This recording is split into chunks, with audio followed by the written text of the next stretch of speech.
День кримсько-татарського прапору відзначили у Києві. У столиці відбувся автопробіг центральними вулицями. Потім середмістям рушила колона з прапорами. А просто зараз на Майдані відбувається мітинг солідарності з українським Кримом, після якого розпочнеться концерт патріотичної пісні. На головній площі України перебуває моя колега Ельвіна Сідбулаєва. Вона розповість про атмосферу, що панує там зараз. Ельвіна, вітаю. Розкажіть, що відбувається на Майдані Незалежності.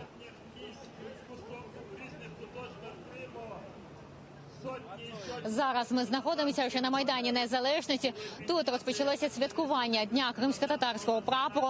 Тут же розгорнули найвеликий 40-метровий кримсько-татарський прапор. Його урочисто принесли по центральній вулиці Хрещатику. Там саме збиралися всі люди. Також були і лідери кримських татар, молодь дуже багато було. Тут майорить як кримсько-татарський прапор, також і український прапор. Ви можете побачити за моєю спиною зібралося дуже багато людей. Всі збираються на Майдані, тому що Майдан для кримських татар став особливим таким місцем, особливо після анексії і після репресій, які відбуваються наразі в Криму. Вже 4-й рік поспіль Дня прапору святкують саме на материковій частині, саме тут. І люди йшли з прапорами. Чому саме зібралися сьогодні? Пропоную послухати пряму мову. Флаг – это символ моего народа. Я очень рад, что мы можем сегодня этот день отмечать не в полном составе, конечно, моего народа, но хотя бы часть, которая, свободная часть, которая тут в данный момент находится в Киеве. Флаг – это моя личная свобода, независимость, слава моего крымско-татарского народа. Холодний. Кримсько-татарський прапор – це символ, це сила кримсько-татарського народу. Блакитне полотнище і золотою трамгу символізує саме вірність кримських татар рідній землі. І тут вже виступає лідер кримських татар Рефат Чубаров. Він привітав кримських татар, які живуть в окупованому Криму, подякував їм за вірність. Пропоную послухати пряму мову.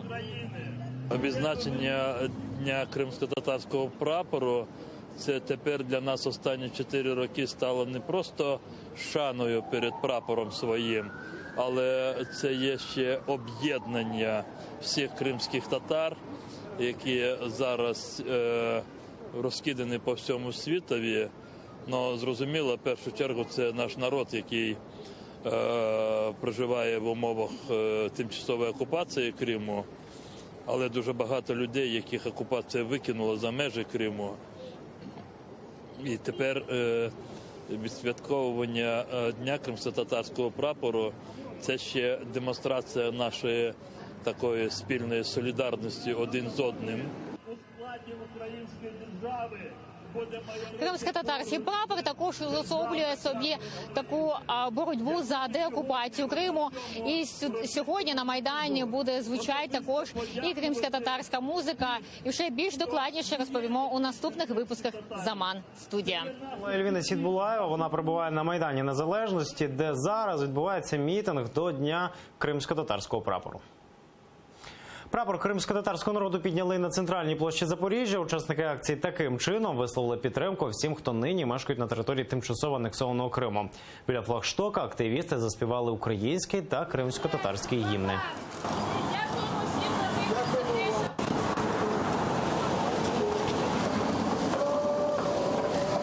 Що ми, браття козацького